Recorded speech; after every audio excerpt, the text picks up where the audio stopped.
The second thing is they have amazing distribution points. I mean, one key thing is there's a top-up point within 100 meters of generally most locations. So last mile is not an issue. So how do you tap into that? They have huge networks from a connectivity perspective. And generally they have a brand. A lot of people don't like the brand because of customer service and all that, but there is a reputed brand that people trust. So I think it's how do we leverage these assets? And to your question, I mean, telcos could be doing everything with this. I mean, everything touches a consumer. But I think we wanted to stay true to at least a few areas where we can make an impact, and we initially picked 4 main areas in order to do this. One is in digital advertising. We said we sit on a lot of customer data, and we can be the channel for better advertising and targeting to these guys. The second thing we said is we have a lot of customer access points and payment points. So should we get into e-commerce? So we did a lot of play in e-commerce space through partnerships, joint ventures, investments. And we also said the financial industry will be disrupted. How do we serve the underbanked, unbanked? And we went into mobile services and mobile financial services. We made big play into payments. And the last one was around entertainment and what do we offer from on-demand services like music and video, etc. So we picked 4 main areas and we said let's focus on these 4 main areas to target. Okay, so $1 million question. Alan, so from where you're sitting, right? So how well do you think corporates currently work with startups? Actually. Okay. Well, there's so many ways to talk about this actually. I know. Okay, everything I say should not be taken out of context. So one of the major hurdle for us, right, especially a lot of these corporate came out and say that, hey, we want to be partnering with startups. You know, we love your tech, we love your growth, we love your energy. But the moment they acquire us, hey, you can't do this, you can't do that. Why are you doing this? You know, you need to go through processes. But see, that's the thing that stopped them from growing, right? And that's why they want to acquire us, right? It's the kind of energy and the culture and the strength that we bring in. But without understanding their part, they try to stifle us. And that's the same thing that happened with our stakeholders. When they first brought us in, they say that, hey, we'll give you your own space. Do whatever you like, right? But after 1 or 2 months, they'll come to us, hey, I don't like what you're doing. Can you stop it? So we do get that. We get that so much to the point that for the first year, I kid you not, I spent most of my time trying to communicate with my stakeholders, trying to manage the kind of information that's filtering in, and then we establish some sort of understanding, right? Let's come to a compromise. I do this for you, you do this for me, right? So for the whole year, we set out all these rules and regulations to protect GoCar from the stakeholders. And then the stakeholders also understand that why are we doing something. So it's just a lot of communication happening. They don't understand. That's why they want to create so many things, so many rules, so many processes for us. But once they get an idea why GoCar can move so fast, it's because of our fundamental strengths. And once they understand that, they stop disturbing us. They still do. You know, once in a while, they still come and poke at us. But right now it's much better. I can tell you, once we got the understanding there, our speed was just phenomenal. So actually, if you look at our chart, I can't show you now, but if you look at our chart, there's about 3-4 months there that we're not doing anything. It's just mitigating expectations. But right now, yeah, right now it's great, yeah. Still a bit of needling, but it's good, yeah. Is that common, do you think? It's very common, right? It's very common. I'm not the only corporate, I'm not the only startups being acquired by corporates. And I speak to my friends, everyone is facing the same problem, right? You have all these corporates coming to you, say, I want to acquire you guys. But they don't set up a different entity or even a vacuum space for these startups to grow and thrive. So I'm looking at some of the best examples is that what I like is what Fonterra did. They created a vacuum space for people to run their startups, you know, and there's only one person within the space that deal with the startups. So that person become the bridge. Instead of getting all these board of directors, committee members, you can't believe the first time I joined Tanchong Group, right? I went for a committee meeting. It took me 4 hours to get out. And I can't even play my laptop. So man, there's 4 hours of me sitting there not doing anything, right? And I tell them that, hey, this is not conducive to me. right? We move very fast. My own meeting, my team take less than 45 minutes. How can you tell me to sit there for 4 hours?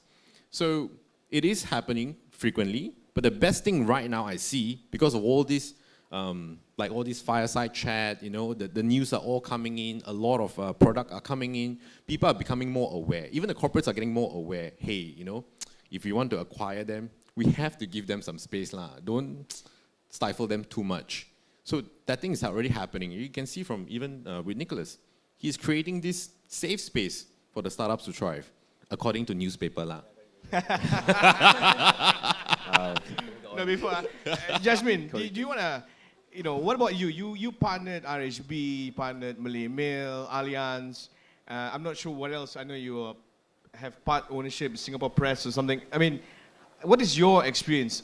You know, the question was, you know, how well do you think corporates currently work with startups? So, your experience.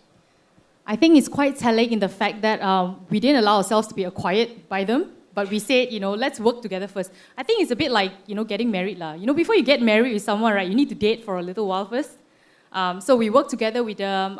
Recently, like you mentioned, we took a step, engagement. We did a JV with Singapore Press Holdings, which is the largest media player, you know, in Singapore and the region. I think you know, I'd like to echo some of what Alan mentioned.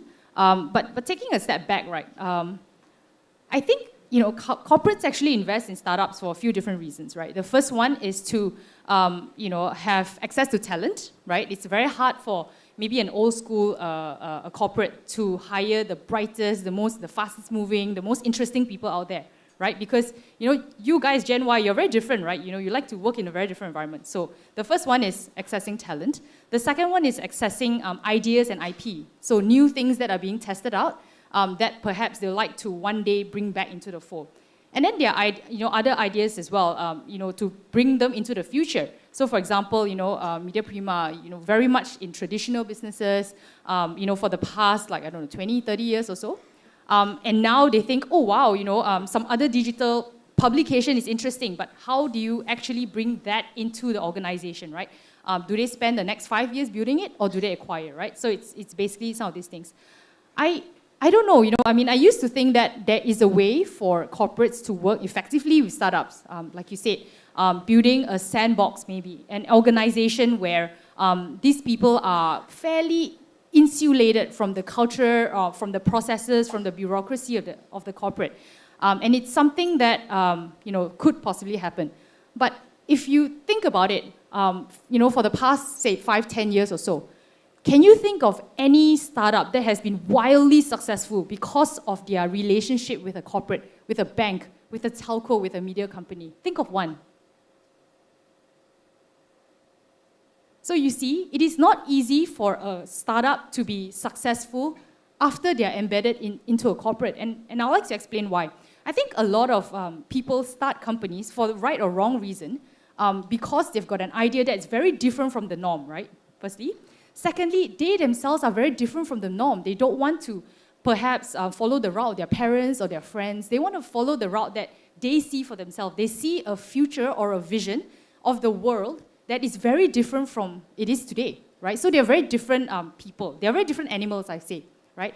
And so when they get into a corporate environment, what was special about them? The fact that they sometimes take decisions without so much data. Sometimes it's a lot gut feel, right? We like to believe that all our decisions are backed by data and analysis and, you know, 6 months of business plan and Excel work, but the truth is not. A lot of our gut feel is based on, I think that one can, let's go first and try first, right? And that kind of mindset is what drives the success, like what Alan says, right? And then the second thing is when you get married with a corporate, actually, you know, they enable you to reach a large audience. Actually, you know, that is still untested, Srini, I don't know. Have you guys been very successful at giving startups access to your huge base? Maybe you can mention that earlier, because I've not seen it happening, right, in the past 5 years, right? So they bring these guys in, and then they say, okay, you know, you're very different, you're set aside, you know, maybe you have a new office where the floor is cement rather than carpet, you know, very cool and trendy. No plaster ceiling or no lights like that, but all your lights are hanging down. Okay, so that's very different. But then every week or so, they'll come to you and say, hey, so are you making profit yet? Are you making profit yet? You know, are you there yet? right? In a sense. So hold on. So Nick. Yeah. So you're gonna go on defense here, right? Because so startups want a marriage Name me one startup. with no commitment, just money, but don't ask me what I do with it. That's what I heard. Did you hear that? So as a dinosaur, as a traditional company, although you created a new special co, just like AXIATA, what's your response? Anyone from corporate here in the crowd? I know TM is there. So my friends in TM. TM would be syncing all the stories. They usually wear the blue shirts. They look for the blue shirts. He's a cooler TM lah.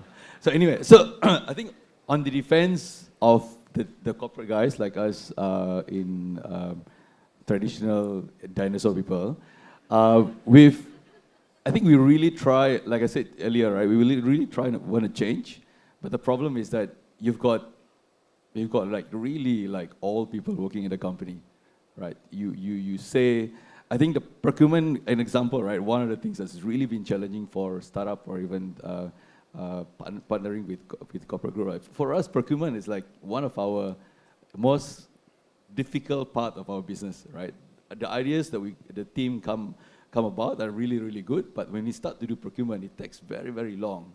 And even at the highest level of rank, we are overseeing this, right? We can't change it because that's how things been done for the last 10 years to them, right? So really, really, really struggling for a lot of corporate, but the good part of it, we because of the experiment we've been doing in the corporate part of the labs, right? The board or whoever is right on top, they can see if we change this will happen, right? So we're even thinking about doing a startup procurement flow rather than going to the main startup, right? That was like Magic is trying to introduce with the concept, right? So it's stuff like this. So we want that we in the corporate scene really need to try out to see what are the pinpoints that we can improve, so we can bring a lot more startup to work with us. So one of the other things that we've been experimenting and did really well as well is that when we start up the lab, one of the things that we were really wanted to do is to make a safe area for young people, and some of them are here today, for young people to sit on beanbag and walk on a cement open space. So one of the things that we've been really, for me, interestingly, I've been in a group for 12 years now, 12 years in Prima. Interesting stuff is the way that these new guys are interacting with all the older people. Right? Sometimes I see the older people in the corporate structure, it really changed because in corporate scene like us, right, it's all about relationship.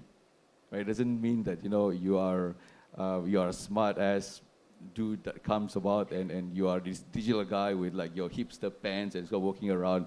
If these guys in the corporate scene don't like you, right, they really just ignore you. Right? So all my advice to my team is always to do this thing where I say, sama-sama lah. You give something back, you always take something back from whoever you're working for, right?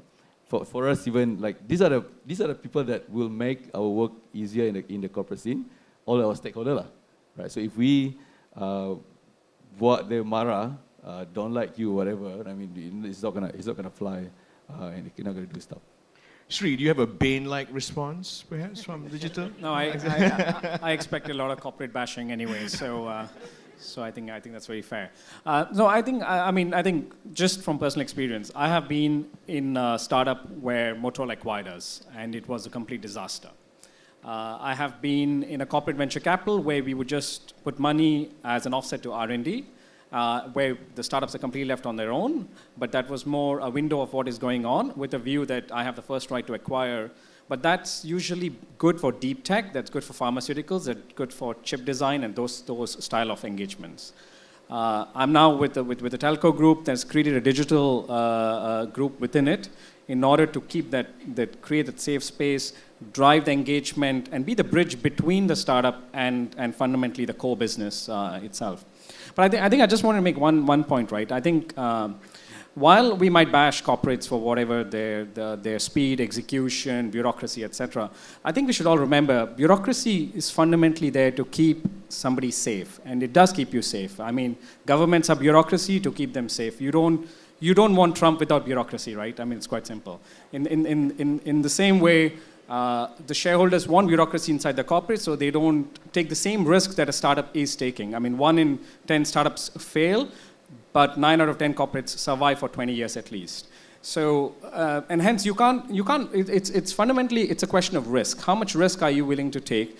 And I think AXIATA understood this to a certain extent. 4 years back, they created, they were fundamentally trying to grapple how much independence do you give to the startups that we invest or build, but at the same time, how much dependence do you need to give in order to leverage the assets of the core? If you create too much of an independence, then you're literally a corporate venture capital, and that's not that beneficial to the startup itself. If you create too much dependence, then we go to Alan's issue whereby the procurement comes in, everybody comes in, they put all sorts of gates, and then you are stifling the fundamental growth and then innovation within that. So I do think it's a fine balance. There are examples where it's been very successful in my own personal experience. I mean, we invested in a very Series A early stage music service business. Now, we've launched them in 9 markets. They are doing phenomenally well.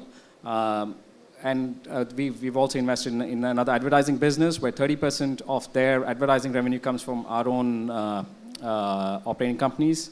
But on the flip side, we've also had investments where we took a view that we'll be able to drive a lot more value, but for whatever reason, we just not managed to do it. I think it's really understanding how much independence versus dependence do you need to drive.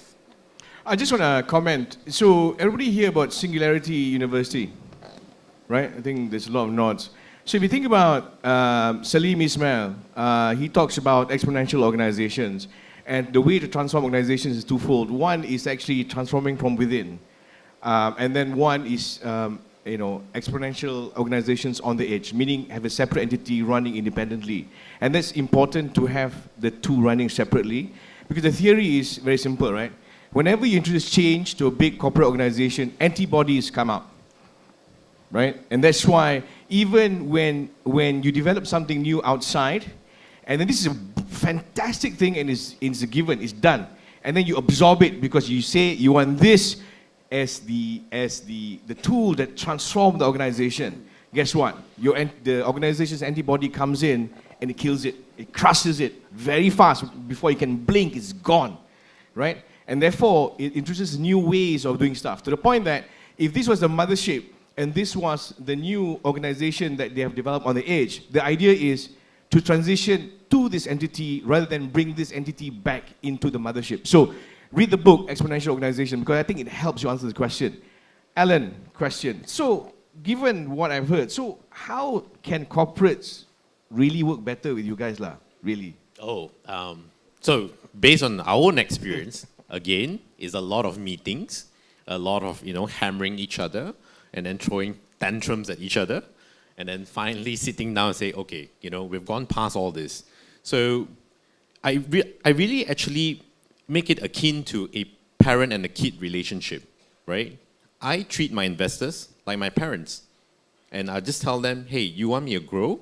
You just have to provide me all the resources that I need, and these are my grades for the month, right? And once I pass my grades for the month, where's my allowances? And then, you can't control your kid. You can't keep whacking them and caning them every time they do something wrong, right? You're here to guide them with your experience, with your resources, and everything that you have under your domain. So that's what we did with them, right? Every day we go up to them, hey, I know you're worried about the risk. Like, what Sri mentioned. There's a risk involved every time you let a startup go wild, right? So we help them to mitigate the risk. We have to become very clear and very transparent about what we're doing.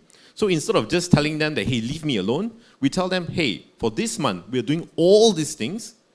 We don't need your approval, but we're just telling you we're doing all these things. And then they go like, hey, okay, that's actually very good. And they're actually very happy about that. They're very, very happy about that. We just have to be very transparent with them. And then tell them that these are the grades we're hoping to achieve. And then you just give us our allowances. That's it. right? A lot of communications needs to happen. A lot. Okay, so it's not marriage, it's sugar daddy, you know. Sugar daddy has to do a lot more stuff. And I'm trying, you know, it's good insight, right? Trying to understand, especially the corporate side, right? What you're looking for. Actually, just a follow-up question especially for GoCar, right? It was acquired, I think, by Tan Chong and then Mayflower sometime last year, a year plus ago. Early last year. So how did your staff actually respond to the acquisition? Because, you know, a lot of people join a startup because, you know, I want to do the stuff I want to do. And then, you know, somebody's sold out and shit. Well, the best thing is when the company got acquired, there's only just 3 of them. Right? Okay. Yeah. So it's actually not that bad. It's not that bad. And then the moment the rest of the team joined, we were already part of the corporate startup already. So. Okay. Okay. Jasmine, thought. So how can corporates do better? So he kind of spelled it out. Give me money, don't disturb me. Look at my grades for the month, and then give me my allowance. Is it just that? I think we have to look at it from 2 angles. How corporates can do, maybe take a step towards working with startups better, but I also think that's a lot of focus. I mean, we should put focus on how startups can work with corporates, and I'll address the first one first, right? So how can corporates work better with startups? I think there are a million ways, and it's probably no right answer. It's probably different from every corporate as well. But one thing I feel is that startups, in a way, you know, you mentioned about ring fencing and all that. So they'll start up a digital division somewhat, right? And we put someone there, and then this person is then responsible for transforming the digital agenda for the entire organization. I feel that might not actually work so well. The reason is because, you know, if you are, say, public listed, right? You have got revenue targets, you know, EBITDA, profitability targets, and that is tracked on a quarterly basis. So on one quarter, if the company is doing well, they say, okay, you know, we're in a strong position, we are beating our competitor, let's focus on digital, and I want to think about the vision and future. And then in the next quarter, when things start to go down a little bit, they're like, oh, hold on, we need to focus on our core, you know, focus on the core. Don't think about all these different things. We need everybody, you know, towards the same direction. So what happens is that first, that guy has got, you know, a lot of things to do in the first 3 months, and then the next 3 months, nobody wants to talk to him because everybody is too busy. So then this digital guy, and you can share whether that's true in your organization, also has the task to convince all the other business heads to adopt the digital vision.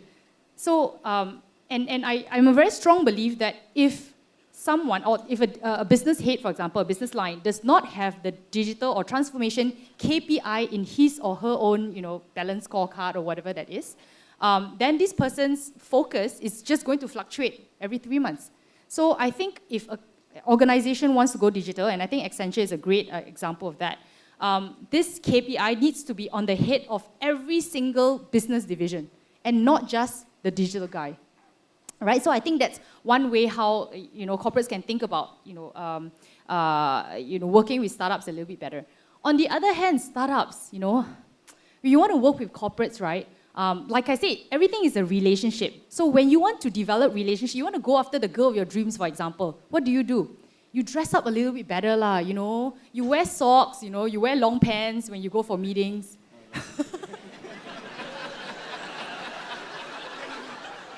You know, these guys have been wearing only white and blue shirts, you know, for the past 20 years. You put on something with collar, you know. And it's not that, you know, I'm not asking you to completely transform your amazing DNA and all that. I'm just saying, when you're trying to build a relationship, sometimes it's okay to, you know, understand that person in the organization, you know, what his worries are, and kind of like tailor your story a little bit to what is on the top of his mind. Right? So for example, if his mind, he's worried about retention, then you tailor your story to customer retention. If it's about revenue, then you think about how your startup can bring value to his top KPI, not his number 5 or number 7 KPI, if you know what I mean. So I think, you know, both sides also need to learn how to work with each other better.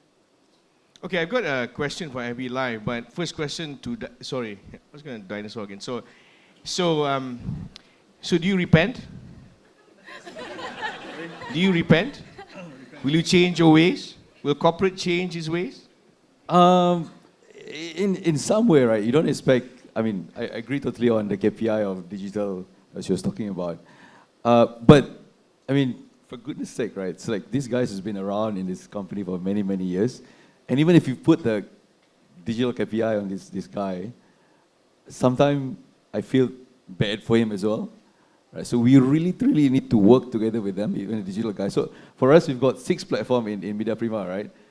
My team here can tell you our time and effort every day, right? Sometimes I spend 6 meetings in a day just to make sure that all my stakeholders are all taken care of, right? So if they don't know how to do this, like literally to the smallest things that you can advise them, right? So sometimes I tell my team, like, actually you all can solve this problem. It's just that the person needs to see me in the meeting.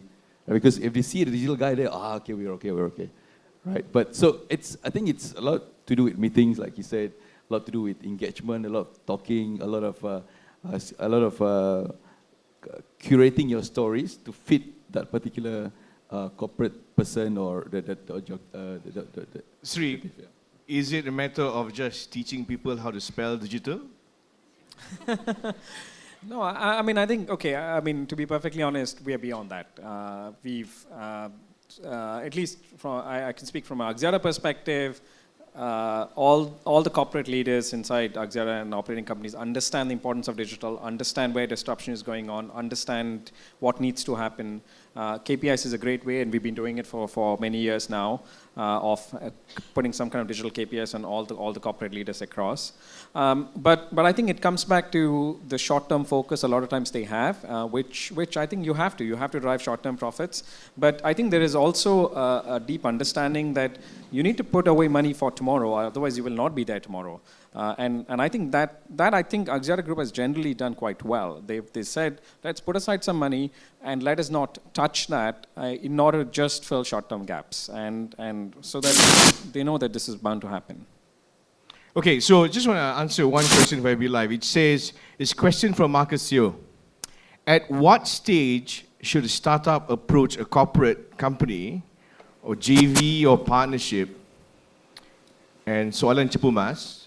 And how much equity shall we give out? Any guidance? I mean, it's a question I think everybody wants to ask here. Anybody wants to pick up first? I'll answer the first one. The equity one, somebody else could answer that. For us, Media Prima, right? When we meet up with startup or startup approaches or through whatever channel that is, we always looked at whether the business itself, operation itself, can handle the load that we're going to give them about, right? So, for example, we have got a startup coming to us talking about food delivery or something to do with food, right? The problem with that is as we go along and find out the capability of the startup to manage the input, like usually startup will get like 50 calls a day, for example, right?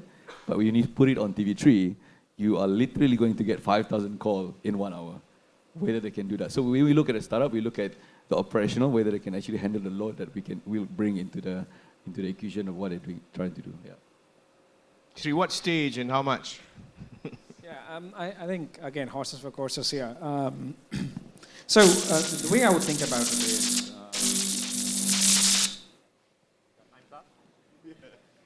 the way I would think about it is, yeah.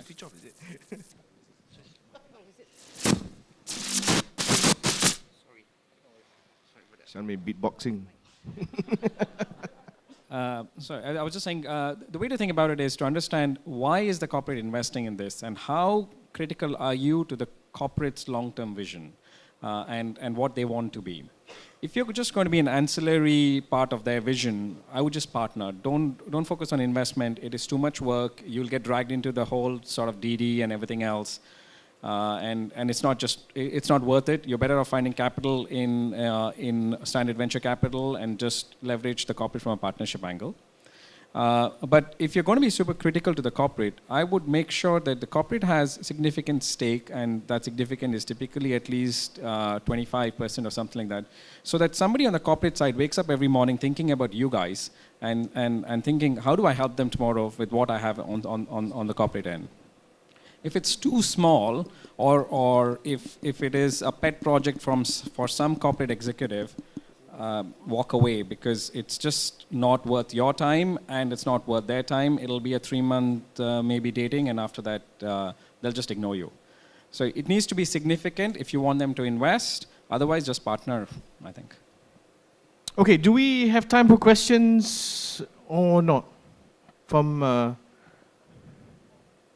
we have time for questions from the floor? Or 20 minutes? Ah, we got time. Okay, so we got 20 minutes for Q&A. So that's a pretty good debate. So, any questions from the floor? Yes, sir. There's a mic coming your way.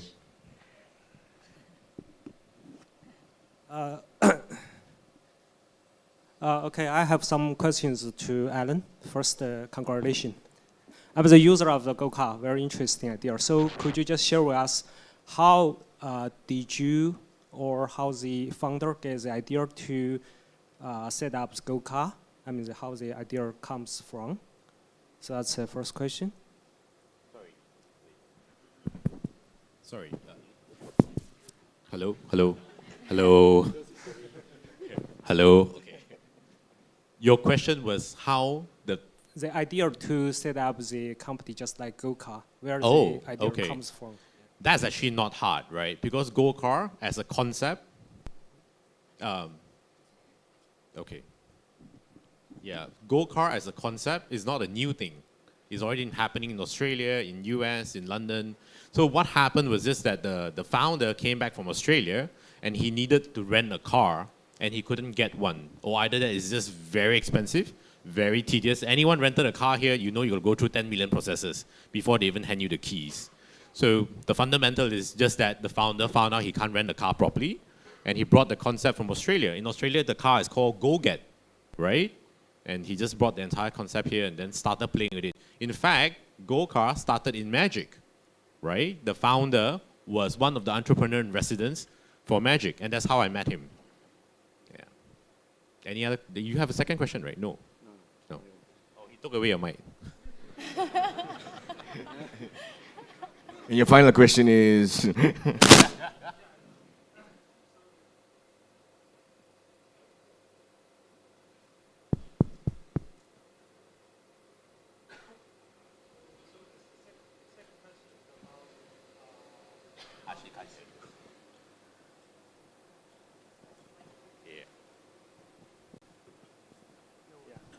Okay, thank you. The second question is about the fundraising. Just we have discussed a lot.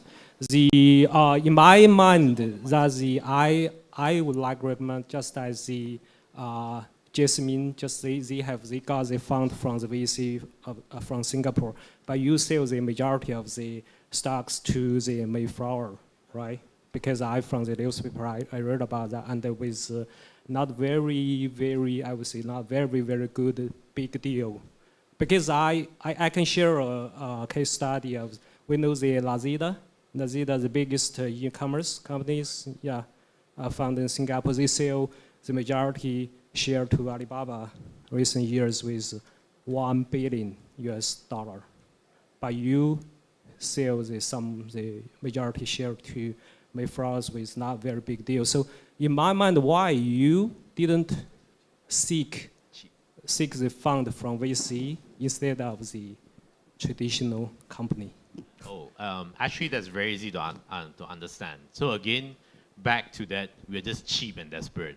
No, I'm just kidding. Which is the truth. Yeah. The reason why we did that, instead of going through the normal VCs, is because the nature of GoCar is very different from other businesses. If we go to the path, we are actually a very asset-heavy business.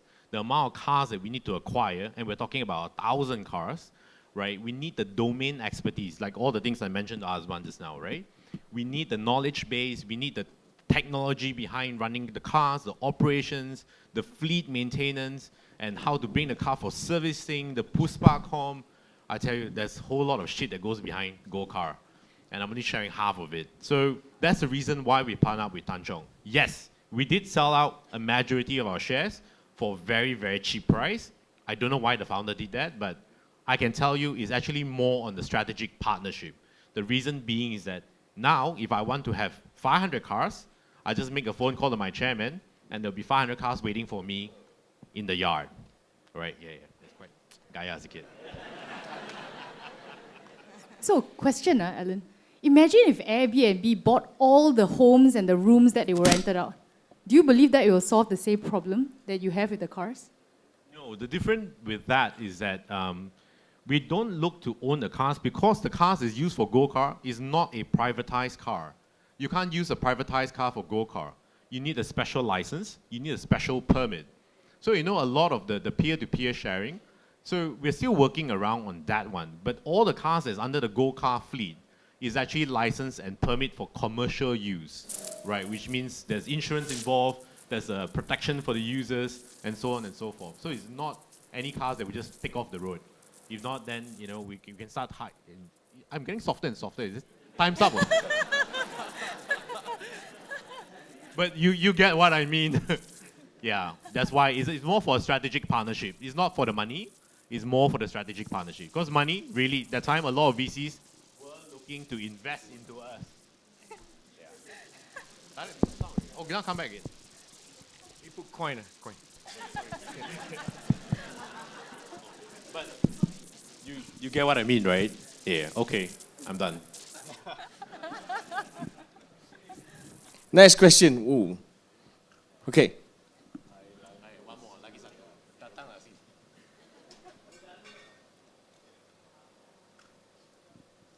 Shout. Hello, I'm Farhan. I would like to ask GoCar and RecomN. So basically, as far as I'm concerned, your business nature is quite similar. It's a marketplace, right? So Oh yeah, cool. Now, I'm not a marketplace. I'm not a marketplace. so basically, business like GoCar is quite mushrooming right now. There's a lot of players in the same market section, in a market segment, right? So how are you going to distinguish your product with the new players in the market segment? Because as far as I'm concerned, there's a lot of other platform who is providing the same kind of services. And same question goes to RecomN. You have quite numbers of competitors in your market segment. So how are you going to distinguish yourself? And what is your thought in the near future of your business nature? Yeah. And how are you going to innovate? You want to go ahead, Jess? I need some time to think. I'll go first. So there are quite a few players coming into the market, but like I say, as I mentioned, running GoCar as a car sharing, you have a lot of policies and you have a lot of legality involved, right? It's not easy to come into this space. Everyone thinks they can just buy cars and then turn it into car sharing. It doesn't work like that.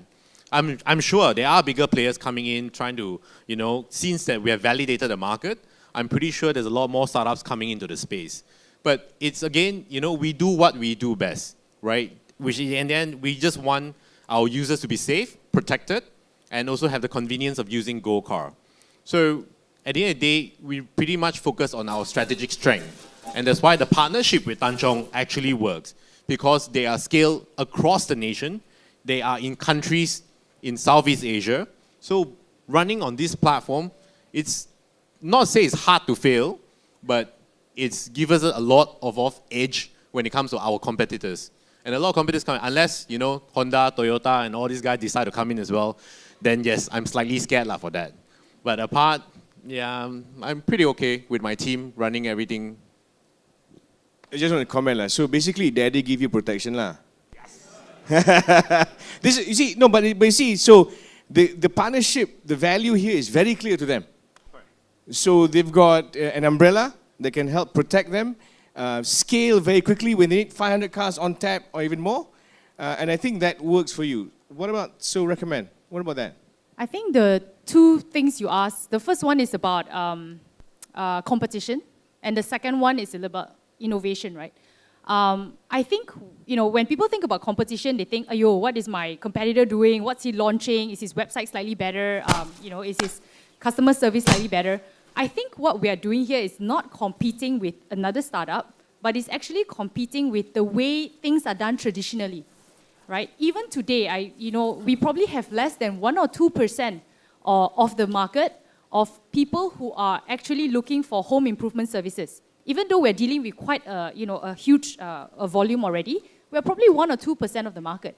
So the question is, how do we get that 1 or 2% to 30 or 40%, rather than thinking, how can I get marginally better than the competition? So the answer is to innovate, to really think about the main problems in that industry, and think about, as a tech startup, how can I solve the problem using tech? Because tech is one of the few things that are able to scale much, much faster than having lots of headcount or lots of maybe assets, right? So how we are actually approaching it is to solve the trust problem, bringing in the people from the insurance, working from the banks, and maybe even telco someday, to create a platform where when you hire a service in the future, you have the same kind of security and trust as buying a Philips kettle on Lazada, for example, right? It's a big dream. I know it's a big dream because services is complex, right? It depends on one person to the other person. It depends on culture and all that. But bit by bit, we are commoditizing and productizing services so that one day, when you hire an RecomN through us, even though we send different companies to you all the time, the experience and the service that you get will be the same, and it will be excellent. Can I rephrase the question for corporates? So when a startup comes to you and says, this is what I want to do, right? And knowing full well that you've scanned the market, there's competition in ASEAN, potentially others coming to Malaysia, and globally there's probably other examples, right? So how do you evaluate? So maybe the bottom, are you always looking for something unique, or are you looking for the team? Because sometimes you look for a team that can work better together rather than the idea itself. Yeah, I think all these variables go into the mixture. But I think for us, where we are sitting right now, we are not designed to basically work with every startup out there. We are very selective in our approach. We are actually fundamentally very selective in what is the business model that we think will work with the telco. So we already judged that, what type of sector it is in, what type of business it is in. So it's a very focused approach because at the end of the day, we don't have large forces who can evaluate 100 business plans that come our way, and maybe we've met 50 of them, we've selected 10, did ED on 5 and invested in 1. We don't do that because we're just not built for it. We have a very focused approach. We pre-selected what we want to partner or invest in, and then we go look for companies that actually fit that bucket. So we kind of do the reverse way of selection. And then we actually go and talk to all the startups that are already interesting in that space and then decide which one is the best for us. And it comes back to how localized are they, how good is the team, how mature are they, and will they be successful inside the telco or not? Nick, is that the same for you, or do you have a slightly different approach? Similar to us. So we looked at what kind of IP we can work on a startup. That's one. And the other one is also we looked at data in terms of what sort of verticals that our audience are in. So one of the big verticals that we are looking into is Muslimah, because that's 60% or 70% of our audience. Entire Media Prima is is Malay women. And we're not doing enough to sort of service that audience. So we go out and look for service that's unique to that particular audience itself. That's anybody got Muslimah services? Go straight to Nick after this.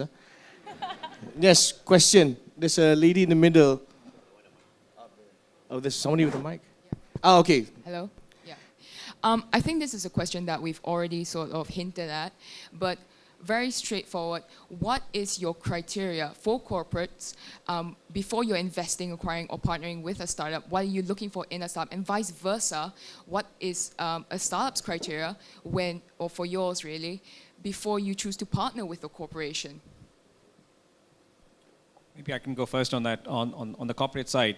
See, end of the day, most corporates will invest for a strategic reason, and what is that strategic benefit that they can either add value to the startup or the startup adds value to them.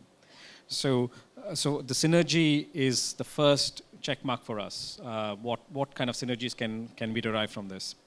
Then comes your standard financial reason for investing, and that's any standard VC style. Do they have good unit economics? Have they got a product market fit? So, i.e., can they scale as soon as we invest in them using our resources? And how good is the team? I think if you got these three things, then yeah, we will invest. Honestly, I think they will only consider you if you have a sizable user base. I mean, they don't say things about team and all that, but all this is quite subjective matters, right? For example, if the startup had a huge user base, maybe you wouldn't mind so much that they haven't had product market fit yet. So I do think that it's a balance between these factors. But I strongly feel that the size, you should be at a significant size before talking to a corporate. Because you understand these guys, they really look at hundreds of proposals coming in, right? And you're probably not, unless you have a crazy idea, you're probably not unique in your proposal, right? So if he's comparing you with another 4 or 5 different startups that honestly you say you're very differentiated, but you're really the same, then size is a big thing as well. Traction is also a proof of whether or not the team can execute. It is a proof of product market fit, because if your product doesn't fit the market, then nobody wants to use it, right? So it's a great thing. And it's also showing, sort of like the expertise, of the team in executing as well. So that's what I personally think. You have to be a certain size. It's almost like whatever they said here. Like I said just now, I mentioned that in terms of there's two parts, right? One is whether you can actually support the load that we're going to bring on board. So like us is very media centric. We reach a lot of audience. So we see if like you want to deliver this, you need to make sure that the operation of that is there. And obviously the second one, we recently did acquire Rev Asia. That one is pretty much more on, they are profitable already anyway, right? So the question to us is like, what can we do more to help them grow bigger, right? So it's obviously access to our market, access to our equipment, access to our resources. And that's pretty much, we made the decision on that. It's a really good fit. And again, like I said, on verticals that we are not good at and verticals that we are really looking at. So for example, for Rev Asia, it's pretty much straightforward because audience who interact with our current media, like he said, are dinosaur. So Rev Asia reaches to a different type of audience that we have never, in the group of Media Prima, have never reached to. So it's pretty much a really good fit. Just an overview of the reason, how we decide. So for GoCar, it's slightly different. When we first got acquired, our traction was not that great. We were basically selling an idea. We're selling an idea to the corporates, and it's like a value both ways, right? Like what Siri say, I bring you a value that's deep diving in your vertical, and you are bringing a value to me by providing all the resources that I need. So we just went up to them and just tell them, hey, look, we have a great idea, but we don't have enough resources. So that's why we decided to partner up with Tanchong, and we created a value for them in terms of expanding their business, and they bring their value to us by giving all the cars that we need to even validate our idea, growth, expansion, and all these things that we're looking at. So at the end of the day, it's like basic down to this, is what kind of value can you bring to the corporate, and what kind of value you want the corporate to give it to you. That's all to it. Actually, I want to add from an Accenture's perspective, because Accenture kind of sits in between. So we think about Accenture, why, we are always hungry for acquisition. We kind of make acquisitions globally almost once a week. It's because of the mass that we have. Because sometimes when you come with a solution, it doesn't have the mass in Malaysia, but it has mass globally, right? So the value is very different. So the reach is also very different. So our ability to help you scale is there. So in terms of when people come to us, it's really about how do they access our markets across all my 5 industry verticals, so to speak. And then suddenly you have that. So criteria for Accenture is slightly different, because it's something we believe is a technology or an idea that can change the world, and we can apply to any very broad client base that we have, then we look at it. So it's also another perspective, kind of in between the corporate and the startup. We have one question here. I know we've got 1 more minute left, but maybe you can answer very, very quickly.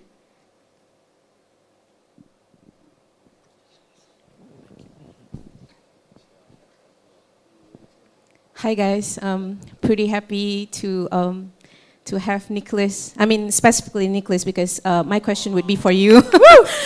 Yeah. So I think there's a huge gap in the creative industry. The new generation, they have a lot to express in terms of creativity, and I think there's a lack, in my opinion. I don't see a lot of platform to cater to these creatives. So my question is on content creation. As you said, you guys see the Islamic contents being the, having opportunity in the space. In your opinion, where would that go in the next probably 5 years? That's my first question. And second question, startup wants organic growth, especially platforms that shares content online. They want to share things without being told too much by corporates. I mean, if they are acquired by corporates or somehow. How long, like for instance, Raf Asia, right? How long do you see them as a mature company in terms of the platform to be acquired by? Yeah.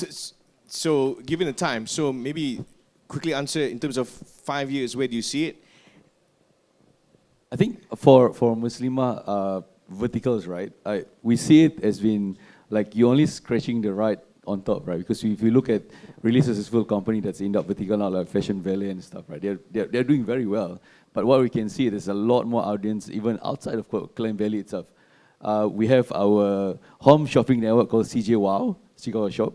When we started to look at the home shopping network, right? Everyone looked at us like, are you guys crazy? Because that's like 15 years ago, right? So now we've launched it, like it must be crazy, right? We're making a lot of money, just people calling up and just buying stuff on the store, right? Just looking at market outside Klang Valley itself.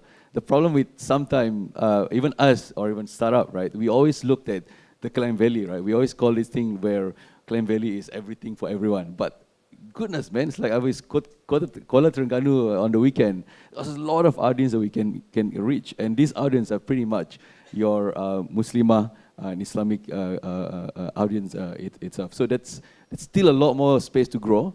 I think looked at area where, because everyone want to do similar to what already successful, like Fashion Valley. If you meet a startup, you want to refer themselves to Fashion Valley. Like they're already successful in the area, but there's other market that you can actually reach out to in that area, which is huge, still a very huge area. Okay, guys, thank you very much. We've run out of time, so we can give a huge round of applause to our panelists, please. Thank you very much. Thank you. Wonderful Fire Chat session number 2 right here. Of course, should you actually get a partner or not? And thank you so much. I must say, he's a wonderful moderator in Cheah, Azwan, country managing director. But a round of applause for him once again. And speaking of dinosaurs, actually, Nicholas, in fact, Nicholas Sagau is one of the mentors, so you'll be able to actually catch him on a one-on-one spot. And he comes from Media Prima, if I'm not mistaken. And Media Prima CEO, Ahmad Izam Omar, is a young entrepreneur 20 years ago who started up something totally different compared to Malaysian music.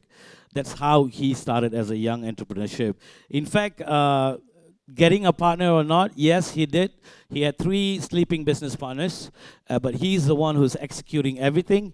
And at the same time, he actually gathered a lot of resources by having a relationship like what Ms. Jasmine said. A sponsorship deal with Coca-Cola, with the telco, with the watch company Swatch, and also having a contract with the recording studio, which is Synchrosound, and also with a production company on doing the MTV and the videos for the artists that he was pushing. And Ahmad Izam Omar is the first person, and he was 20-something then, and now he is the big boss of Media Prima. So he was the first person to actually throw in the English genre music out there, and it just opened all the door. with OAG, Innuendo, Poetic Gamma, which was the grunge and pop punk music, and we had the R&B music, and also thank you for the time, and also for the rap music. So that proves whatever the fire chat that we had explains to you that you should actually acquire a partner in certain ways. So hopefully that explains to all of you. Okay. So thank you so much, and don't forget about the survey that we told you about. If you haven't got your second form, try to look for our magic magicians who are wearing the gray T-shirt. Try to get your second form, and also if you want to share anything that happened right here at the auditorium.